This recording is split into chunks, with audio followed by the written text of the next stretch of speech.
சூப்பரா பாடி நல்லா ஸ்கோர் பண்ணிருக்காங்க. சோ இப்ப அடுத்ததா என்ன, நம்ம செலிபிரிட்டி கெஸ்ட் இங்க கூப்பிட்டுட்டு அவங்க என்ன நமக்காக பெர்ஃபார்ம் பண்ண போறாங்கன்னு கேட்கலாமா? And that too இன்னைக்கு ஸ்பெஷல் செலிபிரிட்டி கெஸ்ட் கானா ரமேஷ் ஜி நம்ம கூட இருக்காரு. So with your big applause, let's welcome him.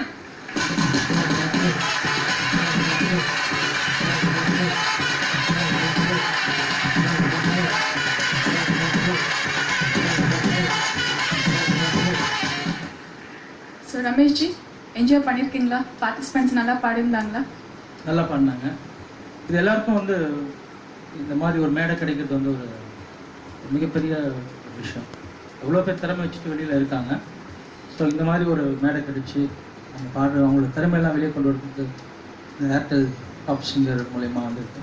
அதை வந்து நல்லபடியாக அவங்க பயன்படுத்தி இன்னும் நல்லா வெற்றியோ தோல்வியோ நல்லா பாடி இன்னும் நல்லா மேலே வர்றதுக்கு என்னோடய வாழ்க்கை எல்லாருக்கும்.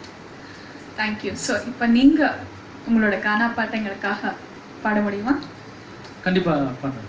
இப்போ என்னோடய பாட்டு பார்த்தீங்கன்னா, நான் கானா பாட்டில் வந்து ஏதாவது ஒரு மெசேஜ் சொல்லி தான் பாடுவேன்.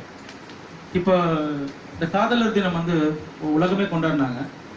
அதுக்கு பார்த்தீங்கன்னா சில பேர் வந்து ஆதரவு தெரிவிச்சிருக்காங்க, சில பேர் எதிர்ப்பு தெரிவிச்சிருக்காங்க. ஸோ நானும் அதை வச்சு ஒரு பாட்டு நானே எழுதி ஒரு மெட்டு போட்டு பாடுறேன். காதலினால் மானிடருக்கு கலவி உண்டாகும், கலவியினால் மானிடருக்கு கவலைகள் தீரும். காதல் செய்தி